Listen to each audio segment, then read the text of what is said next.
Hey YouTube. So I know it's been a few days since I filmed my last video, but I just had a couple of projects going on, work, other things, just trying to get some stuff out of the door, get a little organized with some of the things that I was working on. But in this video today, I am going to be showing you where I made some lotion from scratch. During the fall months, I tend to work a lot with whipped body butter, and I still do so when it's spring and summer, but I know for some people, even though I whip it and it's really, really light, some people just like something a little different. And so I wanted to make the product of lotion so I can go ahead and add it to my line. I am working on restocking our website for July 1st. And so I have several things that I've been trying to put together, come up with some new and different stuff, but at the same time, some stuff that just, feels good, it looks good, and just make you feel good while you're taking care of your skin and just loving yourself, And so in the video, it's going to show you the lotion that I made. Also, you remember that first soap that I worked on? Well, I'm gonna show you about it too. It has turned out okay, but I had to fight with it. So I don't want to keep talking. If you would be so kind as to like and subscribe this video and continue to come back and see me, I would greatly appreciate it. So let's get to it. In this container, you can see where I have added my butters. I always start off with shea butter and I build from there. As we know, oil and water, it doesn't mix, so we have to force it to do so. And the way we do that is by adding emulsifiers. So at this particular moment, you see me adding an emulsifying wax that I think is pretty good in lotions and adds a little extra conditioning for the skin, so that my butters don't lose their properties and everything can slowly mix and come together gently. I have decided to use one of my crock pots, and in it you can see where some of the emulsifying wax is slowly trying to melt. As you can see, things have melted quite nicely. The temperature is about 188. I need it to come down to about 160. To this, I am going to be adding distilled water, but we have to heat the distilled water. It needs to get to about 160 itself, and so it's slowly rising right now.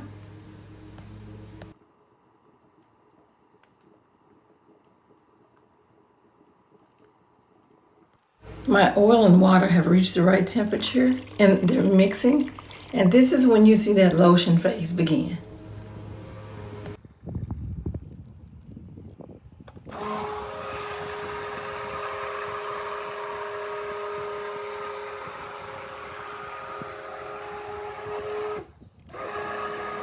The temperature is right for me to add the fragrance.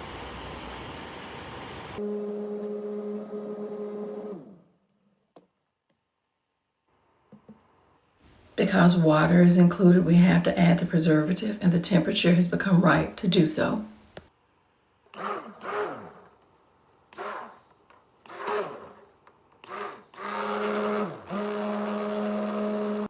This has to sit overnight, and to protect it, I've covered it with some butcher paper. Now, look at this. It is creamy. It is gorgeous.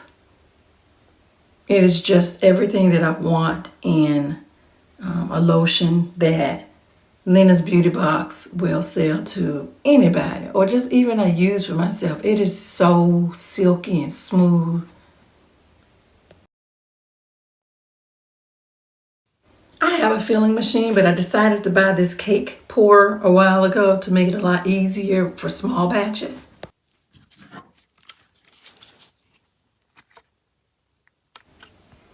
And here I'm using it. I'm doing a little bit at a time because I want to see what the consistency of the lotion looks like.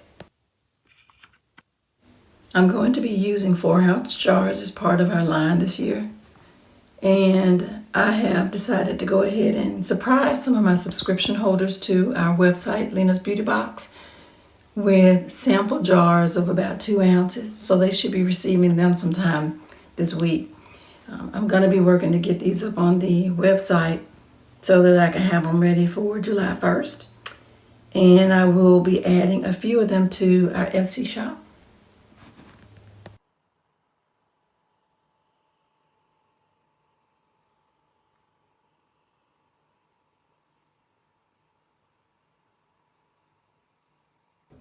Okay, let's address this wonderful feet that I started off with. Remember how it ended up in the mold? Well, this is what it turned out to be when I tried to take it out of the mold. Needless to say, I was crushed. I felt so defeated. I was so sad. I actually got a tear in my eye. I said, oh my goodness.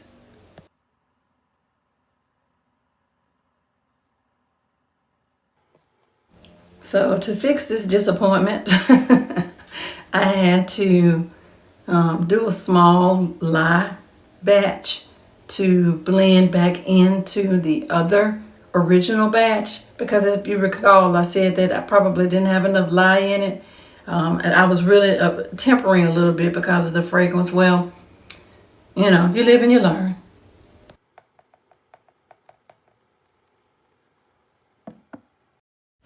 Now, I did lose my original coloring that I had started off with, but I believe I probably ended up with something a little better. I'm sure you all have heard soap makers say some of their prettiest soaps, some of their best end results came out of some of the worst mistakes or mess ups or mishaps. For me, I believe this is going to be one of those.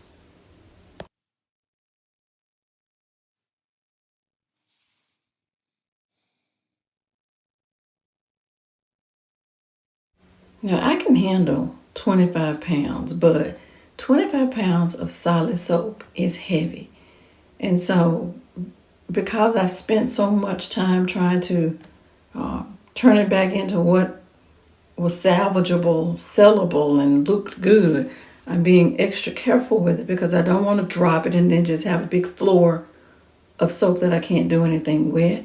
But it's kind of heavy. It really is heavy after it has settled.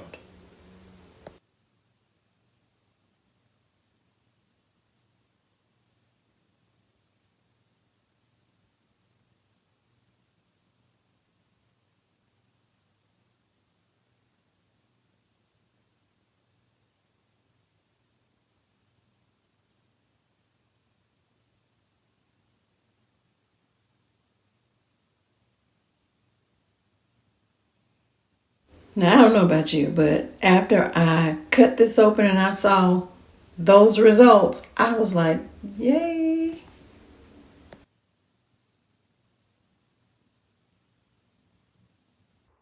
So the mold has more than proven its worth to me, because out of this one batch, I was able to yield 4 loaves, which will help me end up having about maybe 60 bars of soap.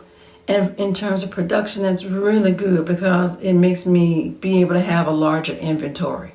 And after I cut it, as you can see, it looks good. I'm going to be speeding up this portion because out of this batch, I got so many different variations of soap, and they all look good, but they look different. And so I just want you guys to be able to see them all.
I hope you've enjoyed our channel today.